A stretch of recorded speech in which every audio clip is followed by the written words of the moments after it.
So I asked all of the panelists today.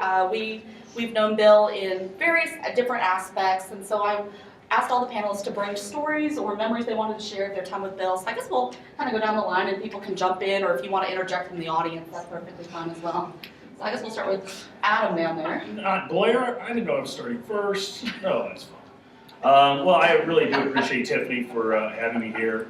And as I was preparing for my talk here today, I was thinking about kind of what this was, the theme here with honoring Dr. Seiler. And I kept coming back to the 6 degrees of Kevin Bacon, how you go to any member of Hollywood and within those 6 degrees, you can reach him, and make that connection. So I feel like this is the 6 degrees of Bill Seiler, not just for this panel, but for the conference. Really, if you know anybody, you can take within several moves, you will meet somebody who has been influenced positively by Bill. And so you really, had a true impact on me on a number of things, but I'll limit it to 3 things. And you helped elevate me, there we go, in a couple of ways. First, my scholarly writing. I remember having several meetings throughout my time at Nebraska. I thought I was a pretty good writer coming in, but my issue, I tend to be a little wordy at times. Brevity, could be a little more brief. And Bill would always help me be a little more concise, give me good feedback, constructive feedback. And even now, when I'm writing, the words sort of continue to ring back into my head. Yes, keep it brief. Cut it in half and then cut it in half, kind of thing. And so I certainly appreciated that. A couple of other things that I didn't, certainly you've trained many of us, at the conference, and in particular Blair and Tiffany and I, in terms of being basic course directors. And but I didn't think that you were also training me to be an effective chair. I recently became chair of my department at IC, and some of those same skills of management and being a good listener and problem solving, a lot of those things sort of transferred. And I didn't know you were preparing me for that then, but certainly I appreciate all the advice you gave me in terms of being a basic course director and how to manage it now.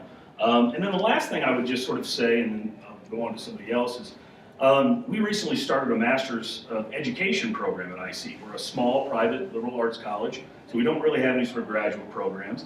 And then the instructional communication research I've been doing, the people there were pretty impressed with that and asked me to be part of the graduate faculty. And so now I am teaching local high school and grade school and even elementary and preschool teachers concepts like teacher immediacy and credibility and out-of-class communication. A lot of the things that you taught us in our seminars, I used as the foundation for this. And so I feel like I'm elevating the communication discipline to these teachers who, I know they were doing some of this in their classes, but they certainly never studied these concepts and constructs. And so, again, I think of myself as Bill Seiler in this mode, sort of bringing that bringing that information to them. And they're bringing the principals and the superintendents to hear all of these thesis projects at the end. And so it's been a great experience. And so I can't thank you enough on all of these different levels, the impact that you've had on me. And I'm honored to be here. So thanks. Oh, you don't have to yeah, not for Bill, not for me. Thank you. I think we'll move to Melissa next. We'll kind of come on this panel, I'm the one who's known Bill the longest. I was the graduate student on the search committee who brought Bill Seiler to Nebraska.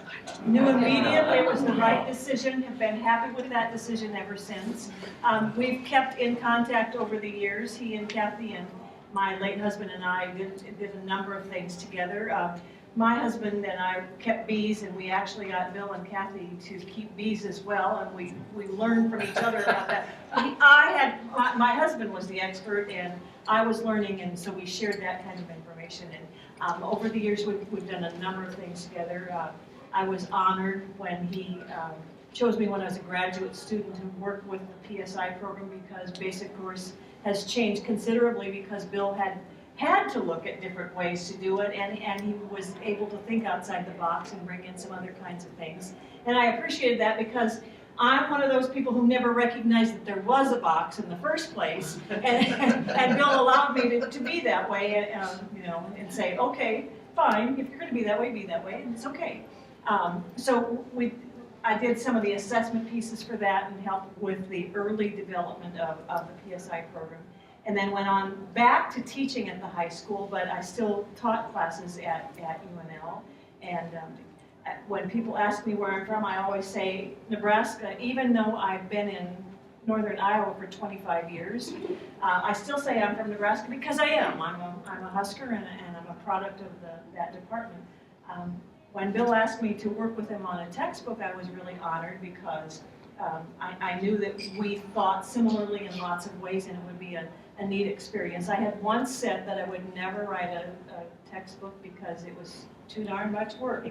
And there was no satisfaction in doing it. But then I kept finding that I never liked what was out there. And I was writing reviews that were 25 to 50 pages long. I thought, okay, so Bill, you're right, let's do it. So it's been a great experience and we work well together, even though we sometimes get a little grumpy with, well, at least I've gotten grumpy with him a couple of times about things. But we have really worked well together in sharing ideas. And so it's been, how many, 41 years? Is that how long we've known each other? Yeah. So, and I was only 5 when I met him. So it's been a wonderful experience, and Bill is a special friend as well as a good colleague and a mentor, and I really appreciate all you've done for all of us. I especially appreciate what you've done for the basic course in general, because the basic course has changed because of your influence and the work that you've done. So thank you, Bill.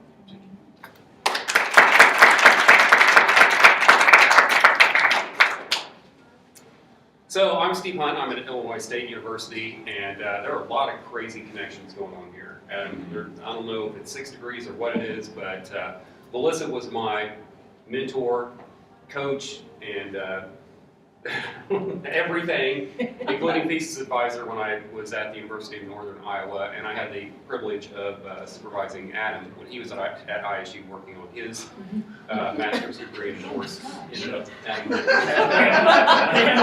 so that's kind of freaky. 6 degrees of Steve. My grandson, I didn't know. I've been looking for you all my life.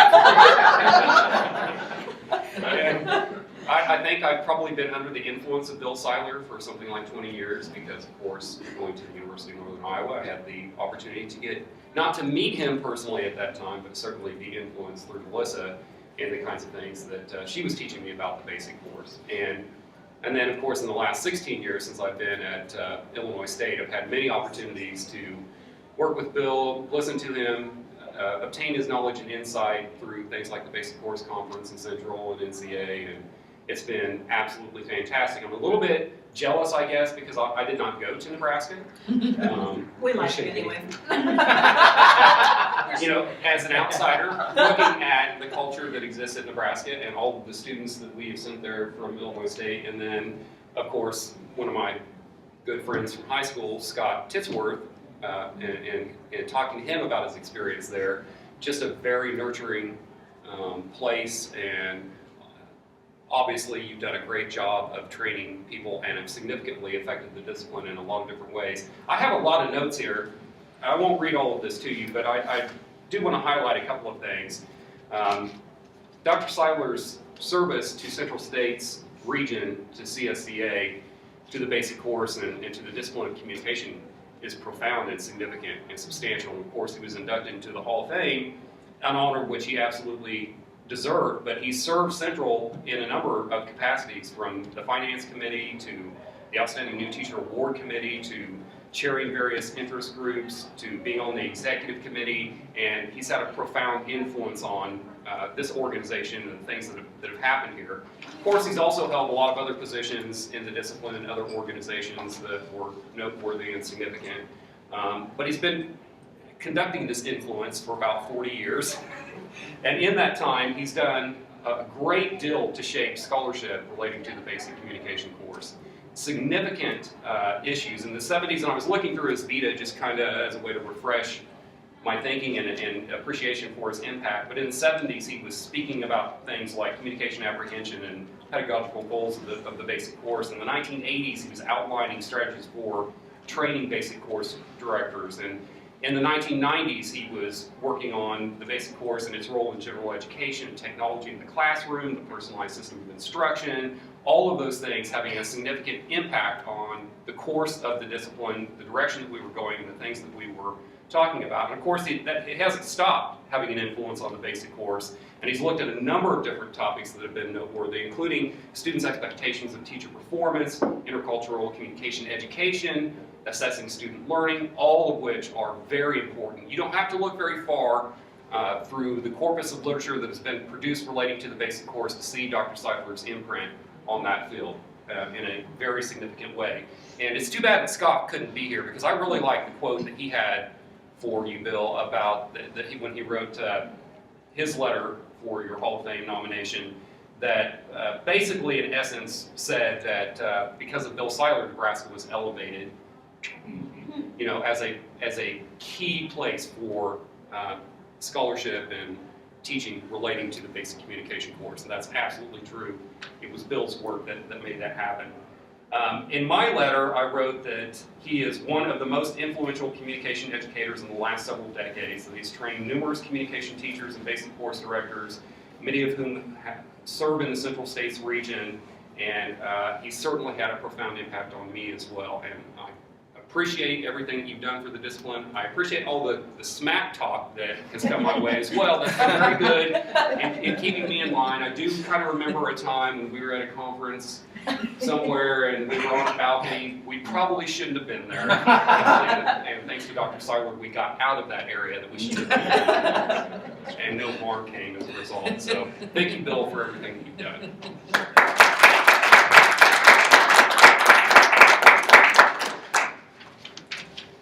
I'm so glad that we're getting the opportunity to do this. I think that, you know, as our discipline has grown, there's only going to be certain people who were foundational in developing that, right? And there will certainly be Hall of Famers 30 or 40 years down the road, but the stories we will hear about them are different foundationally than the people that we're going to hear about in these years about there, that were there in the start of all of those kinds of things.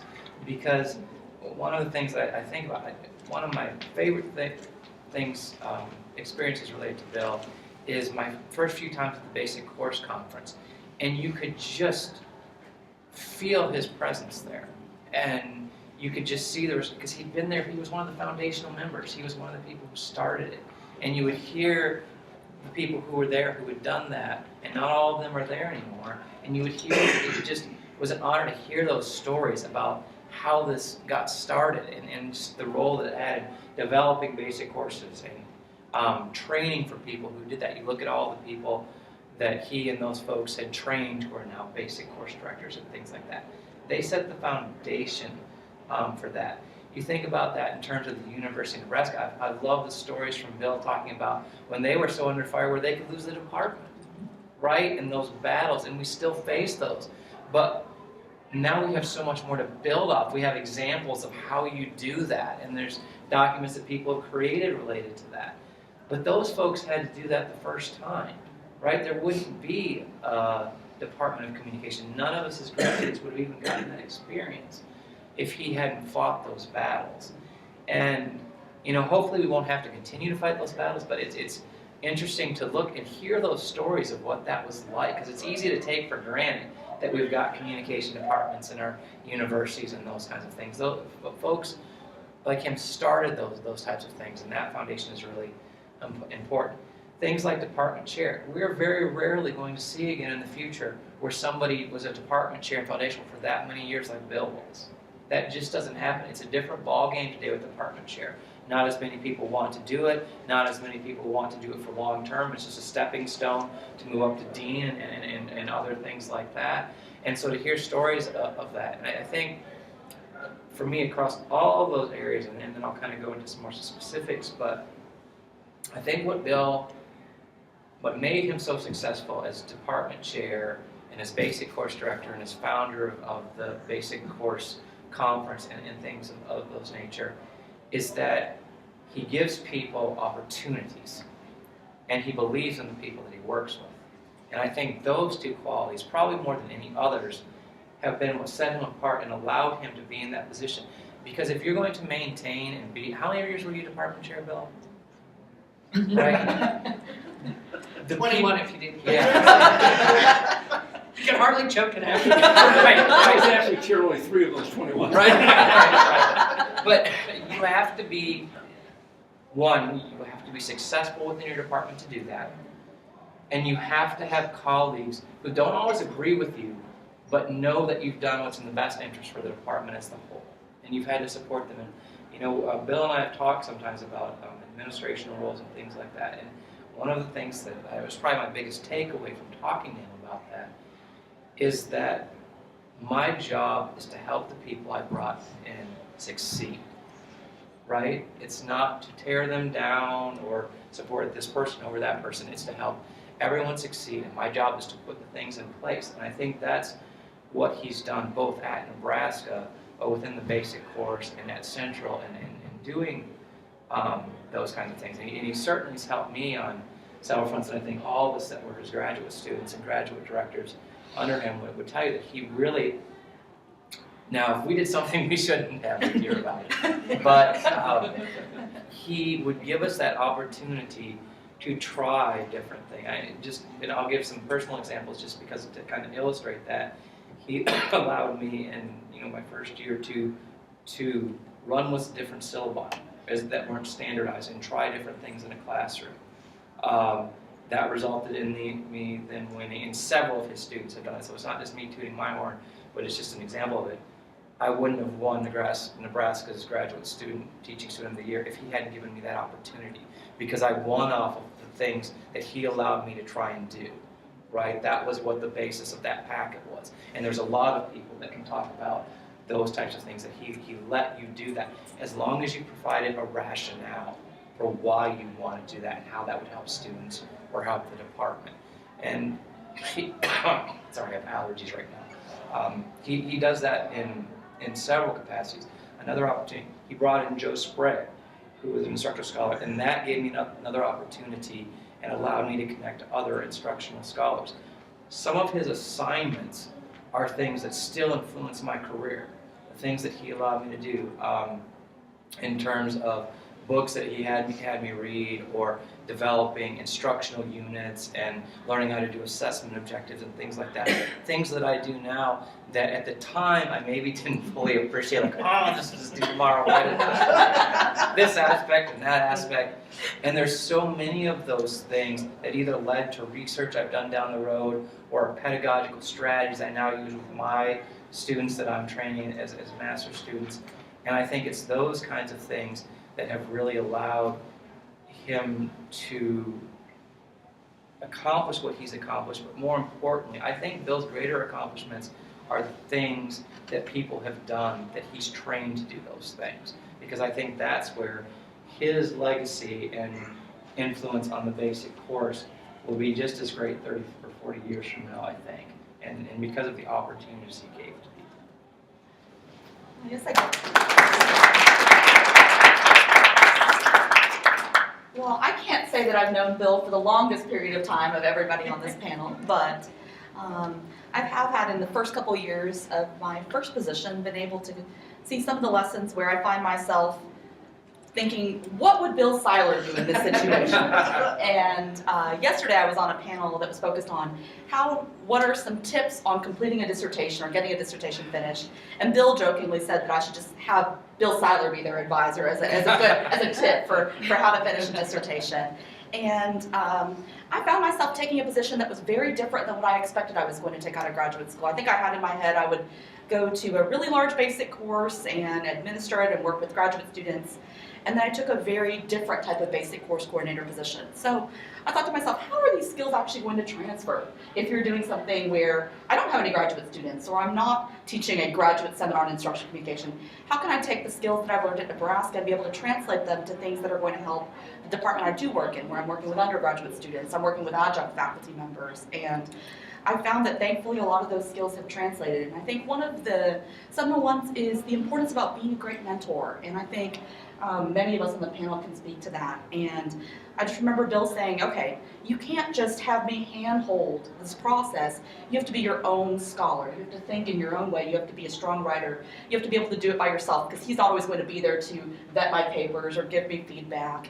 And that's something I find talking to my students about now when they're working on their papers. No, I can't do all of those edits for you. No, I can't. You've got to be able to learn how to do them for yourself in a way that is sustainable. You're helping build their capacity to be able to do what they want to do. So if I have a student who wants to go to graduate school, I can't just say, okay, I'll help you with APA style. I need to have them be able to figure out how do they do it. That way when they go to their next program, they're able to do that. And I think it's the same with directing research projects at the undergraduate level or the graduate level. I am so tempted to kind of micromanage the product, and then I go, okay, I got to take a step back. What would Bill Seiler do? He would not micromanage, change everything, and allowing the students to be able to make mistakes or to try again or to go through many revision stages. So they're learning how to do it for themselves. Then when they're looking to do their own projects or work with other people, they're able to do it on their own.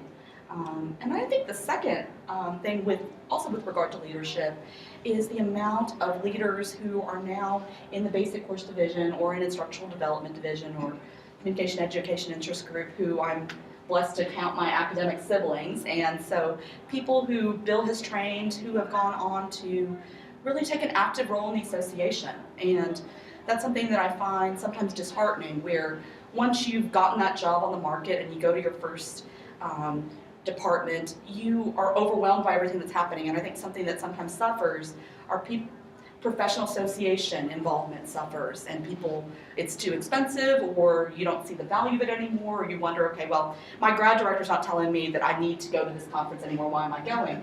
But what I find is we just stick around. I guess they're stuck with us for a long period of time, but I constantly see people who I've worked with at Nebraska or who graduated in the past who are continuing to really pay it forward and be there for other people who are in the department, and then other people who are up and coming in the ranks. And I think that's something that with the fewer and fewer programs offering instructional emphasis areas, I think a lot of department chairs and a lot of programs are going to be having to rely on other scholars to be able to help develop new basic course directors. So I have friends who they never planned to or wanted to or really want to now be a basic course director, but they took that job that was the available position, and many of us, we wanted to be basic course directors, and so now they're going, how am I supposed to be a basic course director? And so I think that's something where having those resources or those people who are active in the association, we were at the business meeting yesterday, and that's what people were saying, okay, we need resources, we need help, we need mentorship, we need to build those working relationships, and I think that's something that Bill does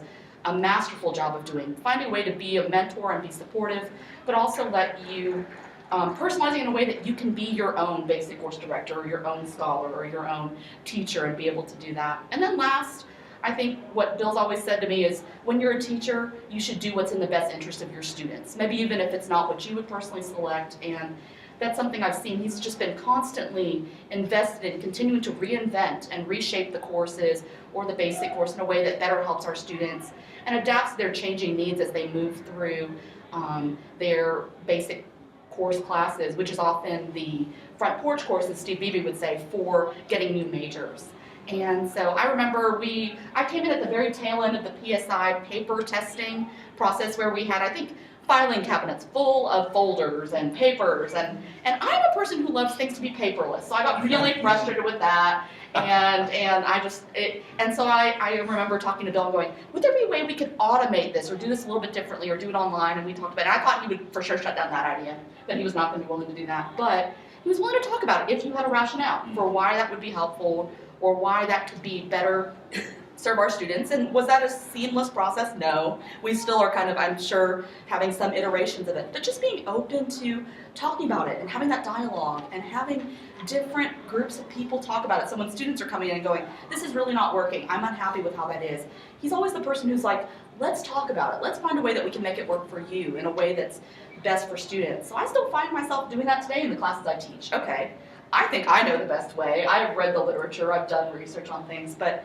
being open to listening to students, being open to getting ideas from colleagues or going to a conference and getting new ideas to always keep the classroom fresh and keep the ideas fresh, because I think it's easy to be jaded and just kind of do what you've done or kind of phone it in. And he's always been really invested in making sure that we continue to improve what we're doing and then also assess how we're improving that so that we can translate that into scholarship or publications, which is definitely helpful when, like many of us, we teach pretty large course loads. And so how on earth are you going to publish while doing all of these other things that you're responsible for on the tenure track?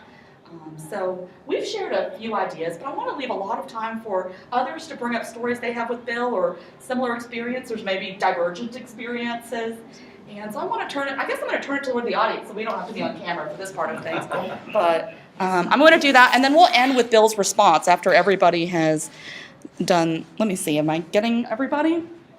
Getting close, sort of. I guess Kathy can see some people who are in the audience. Maybe we can take a picture at the end with everybody, and so we've got that. For that, I think will be. We might look more flattering in that shot than we do on video. But I'd like to open the floor up. Anybody want to maybe share your name and how you know Bill, or a story that you want to share about the impact you felt he's had on your life or on people you know? But I'd like to open the floor. Anybody? I'm Larry Long at Illinois State University. I've known Bill longer than many of you are old. We knew each other when we were, what, 3? I believe that's right. Bill, I want to thank you, and I want to thank Dawn also for the two of you working together, for creating so many opportunities for the students that we've had go through our master's program into your doctoral program. That in and of itself has already made a significant impact on the discipline. And thank you so much for providing that opportunity for our students. I want to talk about Bill as the chair. I'm not a basic course person or instructional person, and Bill really being chair 21 years just says it all. Like Bill, I know this wasn't something that you woke up one day and said, I just have to be chair of the University of Nebraska. Most people take the job on in situations where and I think you took over, if I remember right, it was without a lot of warning, and stayed in that job for 21 years.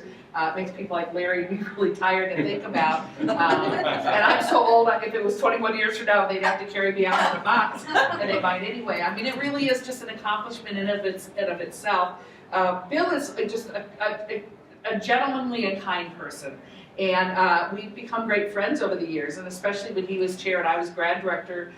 I worked at home a couple days a week, but we usually talked sometimes 2 or 3 times a day about stuff. And it was just always a pleasure to work with you. And he's just an extremely generous person, an extremely self-effacing person. And so it's always fun to kind of be reminded how accomplished he is. Because I think on a daily basis, and I don't know if you mind me telling this, but I tell it anyway, but we nominated Bill for another award a few years ago, and I nominated him, and I said, well, give me your Vita. And I looked at it, and I went, oh my God. It was just kind of a mess. Only because, not that Bill's not organized or said anything, but he really doesn't concentrate on himself. When you're a full professor, you don't have to keep your Vita as sharp. So I remember sitting down and editing the guy's Vita for a while, because it was that day, this isn't about me, but it really is about you, that it was that day I realized, wow. And I knew, in fact, I also knew how much stuff wasn't there, because he just doesn't think about that. That's less important to him than your accomplishments and Rich's accomplishments, and I think that says a lot. At the University of Nebraska and our faculty today, we're a very small faculty.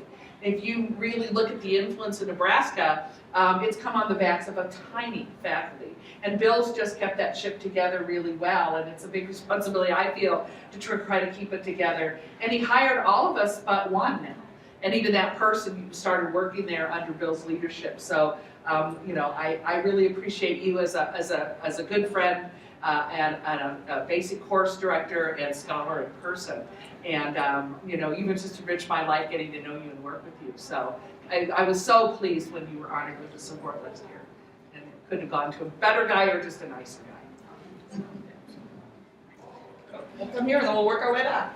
Yeah, I just want to thank Bill for all of his work in the discipline and his association, of course, the basic course, and of course, at Nebraska. While I don't have Nebraska roots, I feel I have much friendship at Nebraska, and I thank you so much for all you've done for this association.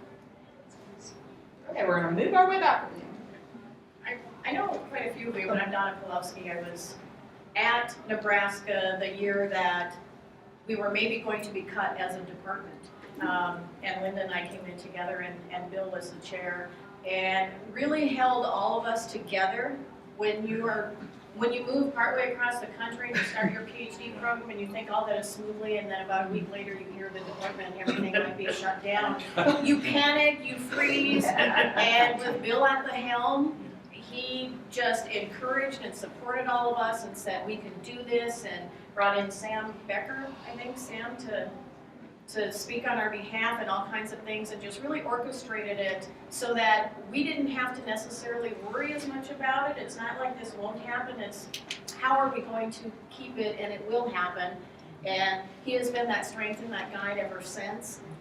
My husband and I weren't able to go home all the time for the holidays, so Bill and Kathy kind of adopted us as their kids for Easter and Thanksgiving and a lot of different holidays. So not only is he an instructional and an educational mentor, he's also a true and genuine human being, and I totally love you, Bill.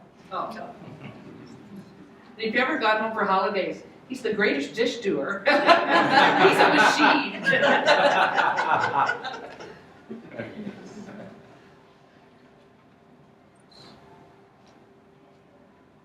I can't believe the golf ball story is. I know.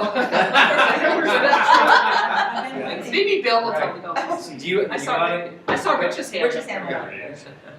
Well, I'm going to, I will probably be his last dissertation. That's why I was putting dissertation on. Sure. So I can be famous for something. Liam and I see it. No, but look, when I took a job sort of a little bit too early, and I remember going to him he said, what should I do? And he's like, I don't know, Rich. And I remember the advice, he never told me to do it, he never told me not to do it. And I remember leaving just being so frustrated, like, why didn't you just tell me what to do? I think I made the right decision because I love where I'm at, and I feel like I'm having a positive influence on students. But there was a point where I just couldn't get work on my dissertation, and it wasn't because, I was busy, but it wasn't that, it was psychological.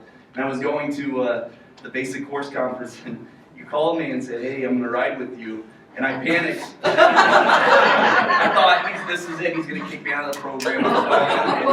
And it was so interesting. I wish I could have had a recorder to show this, what he did. I mean, it was such, and I don't know if you noticed at the time, it was inspirational, but you still told me, get your ass in gear. But you did that without making me feel bad. And I remember calling my wife that night, she was like, well, how was it? I was like, it was good. I was like, I'm ready to start now. Let's get this done. And so when you guys were saying it, I'm like, yes, that's it. And because it's so difficult, I'm sure his advisees can say the same thing. It's so hard to figure out why do we love this guy? What is he doing? But yeah, you guys did a great job of highlighting that. But yeah, somehow how do you get people to do what you want them to do without making us feel like heels for disappointing you? And I think that's what I take away, and I try to mimic that as I. All I would say is get the damn thing done. So I can quit. So that's what it's going to take. You're not that lucky. Rich, you stole that. My plan was to be Bill's last advisor in Nebraska. Others? Well, I was at Nebraska before Bill became department chair, had Bill for a couple of classes, and he was even so rude as to make me help him with the basic course conference. Yeah, that's how I learned to be a basic course director, was doing basic course conferences. And I guess went to a couple of them, we planned one, and we did right there in Lincoln. Actually, you planned. I thought I was just doing the dirty work. That's exactly what you did. But you planned. But that's what it takes.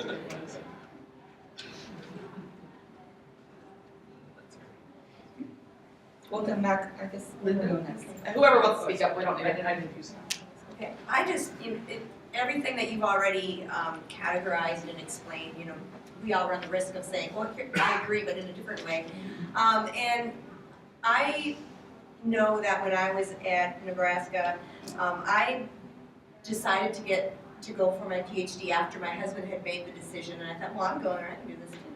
And, but I wasn't necessarily as confident, and I think another gift that Bill has is he sees the strengths in people, and he knows how to nurture that, and I never would have known when I started that program that I was going to direct the PSI program, assistant or associate director. You always made sure that we said it right because you were the director. And there are so many things and conversations that we had. He was also my dissertation director that I think I really developed, not just as a scholar and a student and so forth, but as a person, and understood my own capabilities and leadership abilities because of Bill. So I thank you for that. And I too love you.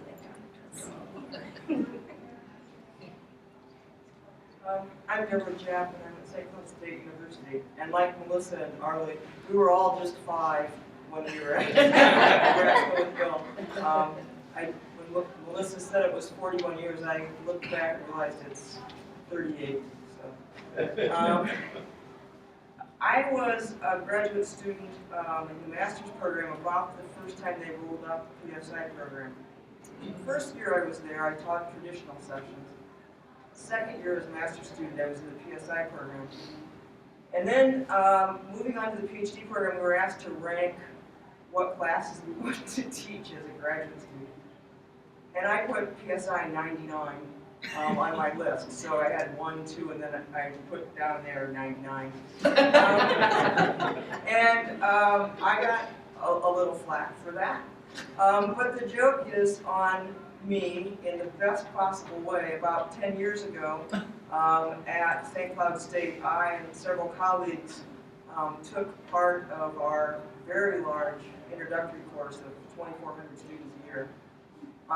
And the 3 colleagues and myself created our own structure of the basic course, and it was started, or at least based preliminarily on the PSI class. And I had the confidence to do that because I'd been part of that.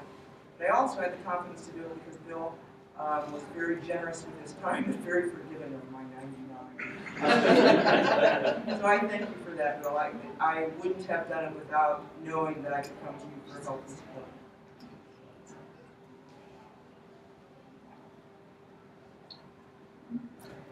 I'm Randy Garden from Wayne State College, and I went through the doctoral program at the University of Nebraska-Lincoln. And Dr. Seiler was my mentor and advisor, a wonderful one, and I just want to thank you for that. I also have used your textbook, the Seiler and Bill textbook, ever since I started working at Wayne State College. It's a wonderful textbook. I love you for that. You too, right? So does Melissa now.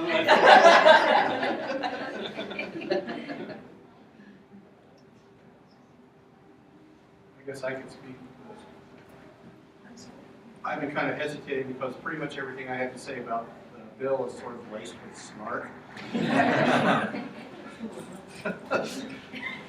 So, and not really, but I've never had any direct contact with Bill for any reason.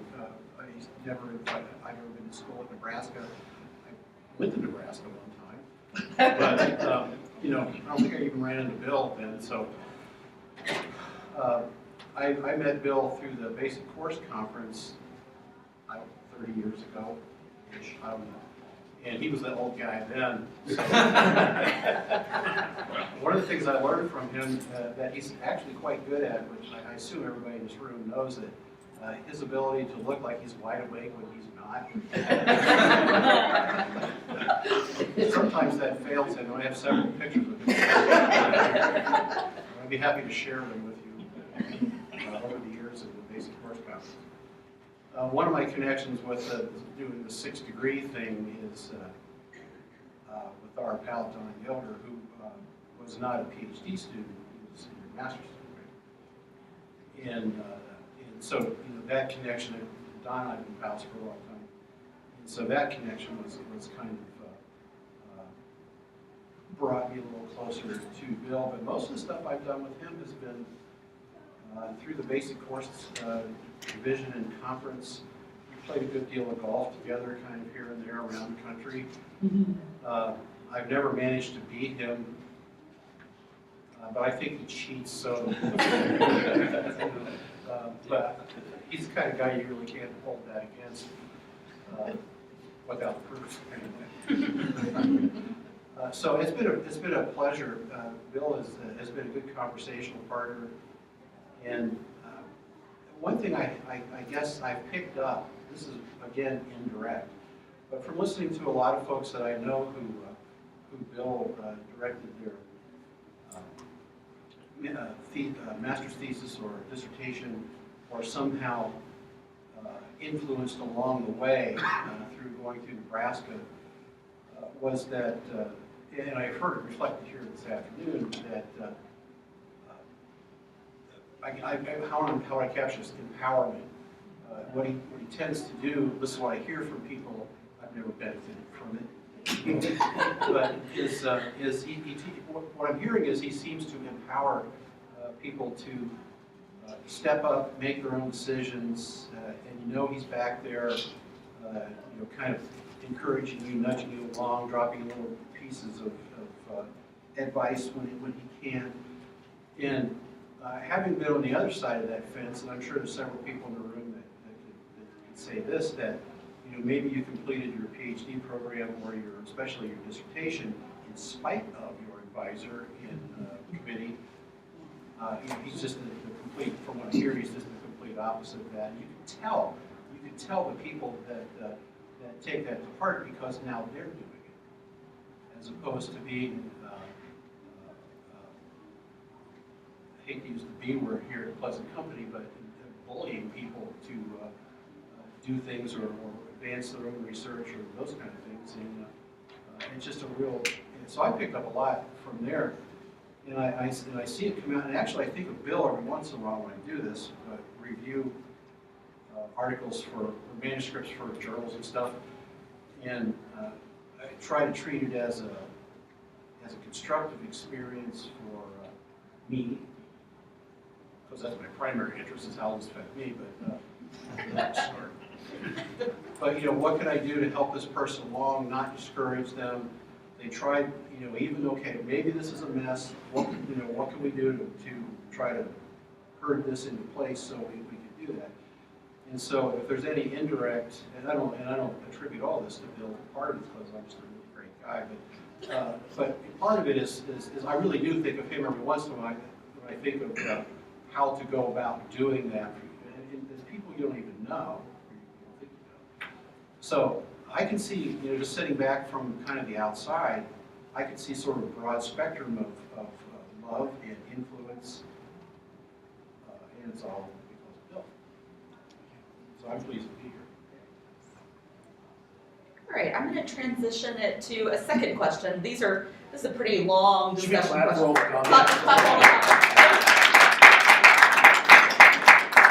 And as someone who always loves to have handy lists of takeaways, or as my students like to have lists of step-by-step things, I'd like to move just for a little bit, well maybe 15 minutes, and then we'll have Bill give his response. I'd like to talk about potential lessons we can take away from Bill's legacy. We've talked about personal experiences or ways that we've been shaped by Bill, but lessons we can take away and pass on to people who are future basic course directors or people we're working with, ways that we can elevate their potential. And I'd like to see if any of the panelists have suggestions or any of our audience members have suggestions of what we can pass on or what we can learn from our time spent with Bill or our opportunities to interact with Bill. My name is Dave Schulke. I knew Bill before he came to the University of Nebraska, so let's not go into the years. I think it's obvious that just by listening to all of you, what a great amount of care and integrity Bill has, and I'm really proud to have known him back at Purdue, and also have known him ever since. So thank you all for sharing those things with me. When I first started out my PhD program at Illinois State, and I was going to the Basic Course Conference, and I'm a young punk, I'm still a punk. But, but Bill was always very encouraging of me and always willing to tie in. Of course, I knew he's Bill Seiler. You see him at the Basic Course Directors Conference, and this is one of the founding giants of what I was interested in, what I was doing. So, but he was always very encouraging and welcoming and approachable, and I think that's a big takeaway, because that kind of attitude and his advocacy for the basic course just creates a wider network of people that are excited, and it was tremendously helpful to me to meet someone that was encouraging of me at that point. I think too that, and one of the things, it's not from what I said, but one of the things that I think can get missed is, while Bill's very encouraging and he's offered people opportunities, Bill also has a strength when there's things that he believes in, and because he is so encouraging and so caring, when he has to be more stern, it has a different type of effect than somebody who just yells all the time, right? Because Bill has also shared stories of when he's had to stand up and put people in their place, and let me tell you, he can do it. And whether that be a dean, or it be a difficult colleague, or things like that. And he doesn't do it in a demeaning way, but there's times where you have to take a stand when there's something that's going wrong or things like that. And he's been able to do that, but you have to do that selectively and putting thought about that, and not to be hurtful to that person. But there's sometimes that things that have to get done and things that have to be stood up for. And part of that is just an innate quality. I think sometimes you just have that or you don't. But I think it's some of those other strengths and qualities that we've talked about that everyone can learn from, that then allow you to do something like that. If that makes any sense. I was thinking about, sometimes we're asked about why our position is viable, and I remember, I guess I'm not giving out any spoilers to anybody left who needs to take comps with Bill, but he had us write an answer to a comps question about why does instructional communication matter? Or if they are going to phase it out of your university, how are you going to convince administrators that your course should remain, or that your area of scholarship should remain? And I remember being quite puzzled by how I was going to respond to that question. So I answered all the other ones, hoping that an answer would emerge. And I've talked with my chair a lot about, okay, why even have a tenure track basic course director? Why have devoting an entire faculty line to that type of position when we could get another expert in another area and be able to offer more classes? And I really feel like Bill has been able to help provide a rationale for why that role is important, and why that doesn't just have to be a role that people take as a stepping stone to something else, or as a means to trying to get into the department so you can get off of being basic course director and be something else in the department. And I think that's something that's really valuable, especially because we're going to continue to need to have these courses. We have evidence indicating that these skills are important, but to be able to offer a quality standardized product, you need somebody who has kind of an eye on the big picture. And I think, I remember when I came to Nebraska, I was like, okay, I'll be this assistant basic course director for a little bit, because Bill will be my advisor, and I probably should do that. But I never really saw that as something that would be long-term viable. I would say, well, if there's not a position, I'll take that type of position. But being able to see Bill still modeling the importance of being, sticking with that. I mean, he has been doing the basic course at Nebraska. Now we're going to do the year, how many? Oh, 40, 41. I mean, even while being chair, while doing all of those other commitments we talked about on his vita, but remaining true to the basic course. I mean, today at Nebraska, he still teaches sections of the basic course. Because I've talked to students who go, well, I had Dr. Seiler at 8 in the morning and I had the basic course with him. But remaining committed to staying in the basic course classroom, and even when he's gotten tenure and promotion and gotten full professor, still remaining committed to the ideas and the values of having a quality basic course. And I think that's something that I don't want to see us lose, where everyone is just seeing this as just kind of a waypoint, or something that you do along the way until you get to do what you really want to do. And I think there are probably some of the panelists up here, and I'm sure others, have developed a love for this type of role and this type of position, and a passion for making the best basic course possible because of Bill's commitment to the basic course, and indicating that this is something that's important and something that's valuable and worth his time in investing in. think what's really neat when you're talking about the viability of the basic course, being a basic course director, is from what I can hear, and I don't know Bill very well, but this has been very insightful, is his inspiration to everybody else when you all started off or were in starting positions of time. And the viability of basic course director, you are the person who hopefully has the passion and the interest of the content that you are inspiring new people to be there. And so it's like a big generator of other people in the field who are interested, because that's how I got my interest in communication, was a basic course, and that's why I majored in it, that's why I got a master's degree in it, and that's why I'm teaching it, because you don't know about it unless you have someone there to tell you about it, right? And so being that igniter is kind of the role I think basic course directors take often enough, and I feel like obviously you've done that for a lot of people. Ooh, I guess we can give Bill a couple extra minutes for his response. I think that's great. Do we need to turn the camera on Bill, I guess? Yes. Or, of course. Or set him up there with Close you. up. Close up. Close up. Strange.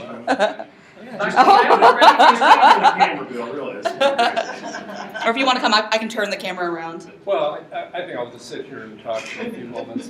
Well, first of all, I've got so many people to thank for my career that it wouldn't be here all day if I was able to do that.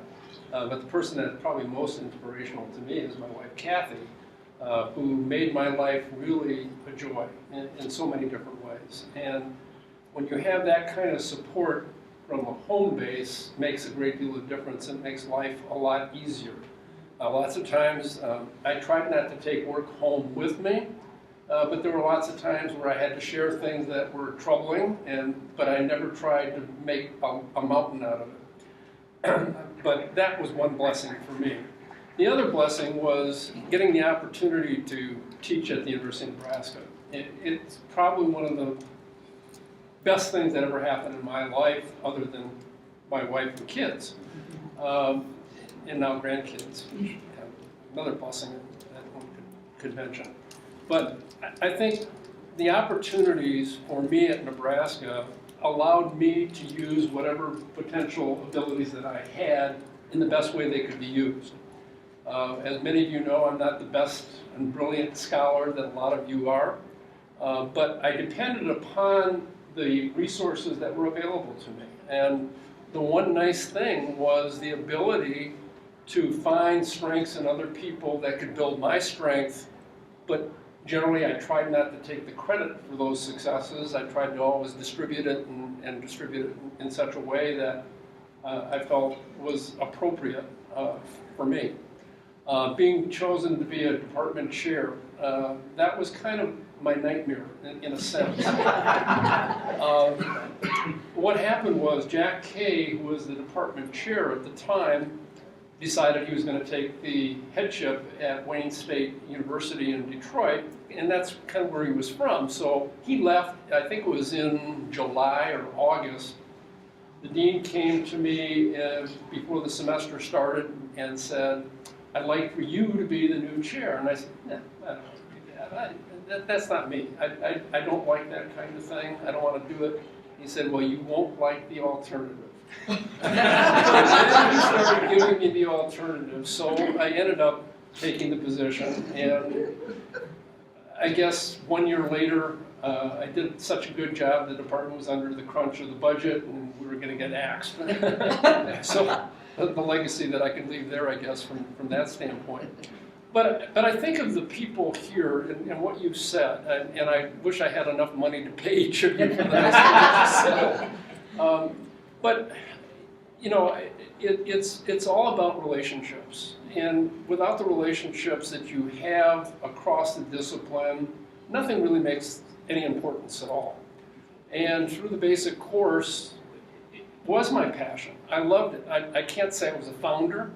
I'm old, but not that old. It did start before my time. You had to bring that up, didn't you? So, but if I think of the relationships that I was able to make over the years and the relationships that I continue, and then to generate the people that have gone into the basic course, is really something that I'm very, very proud of, because all of the people that I've associated with in one way or another became very successful in their own right. That's critically important, I think, to anybody who does any job in teaching, is letting people grow on their own and to become the person that they're meant to be. I don't want Bill Seilers out there, because that would be a real disaster. But what I want are people who are willing to be generous of their time, willing to work hard. And that's the one thing that I pride myself in, and that I learned from my parents. My dad was one of these guys that worked 90 hours a week kind of guy, a blue-collar worker, and it taught me the value of the work ethic. And like a lot of you, I struggled. I mean, I had my moments where I wasn't certain I was going to be a professor and what I was going to be when I grew up.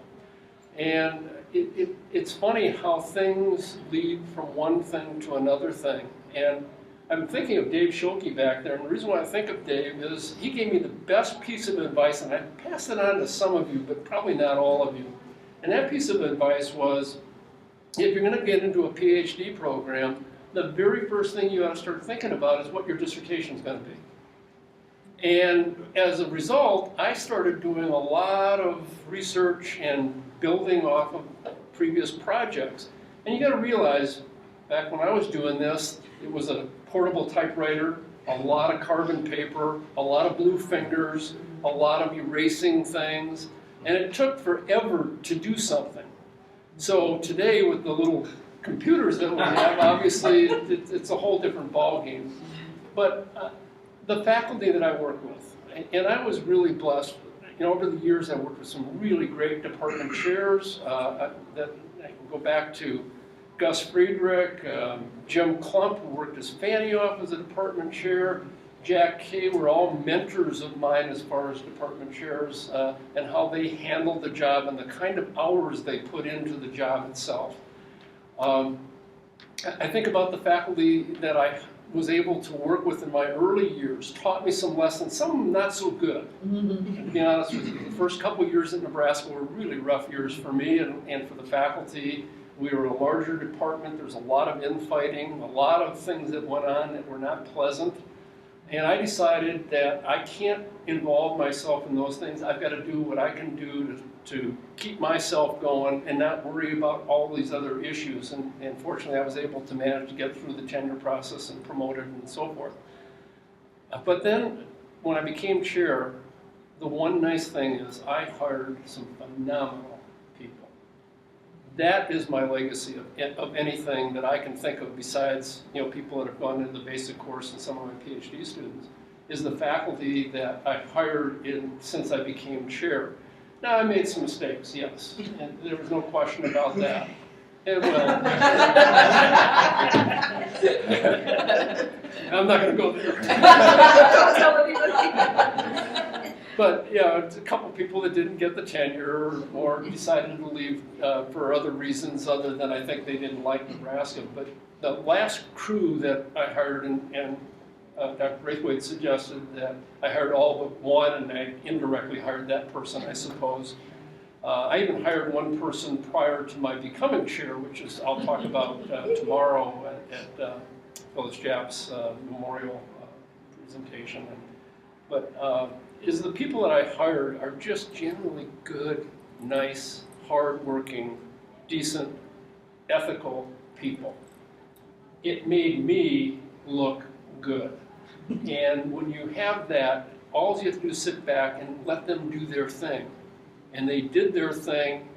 I got some of the credit for that. Probably not deserving in some ways.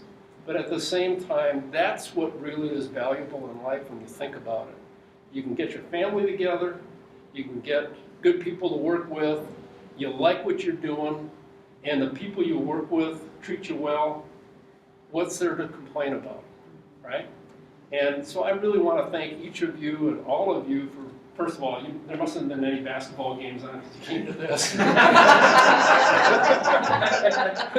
And these guys certainly didn't have anything better to do. Happy hour doesn't start for another half an hour. But, you know, I really think that you know, how can I thank you for the nice things that you've said? I'm not sure all of them are necessarily completely accurate, but but I really do appreciate the nice things that you've said, and I hope that you continue to move forward in the discipline in whatever way you possibly can. I think that's really critically important, and love your job, because if you don't love it and you're not passionate about it, it's going to be a rough ride. And I've been so blessed, 43 years.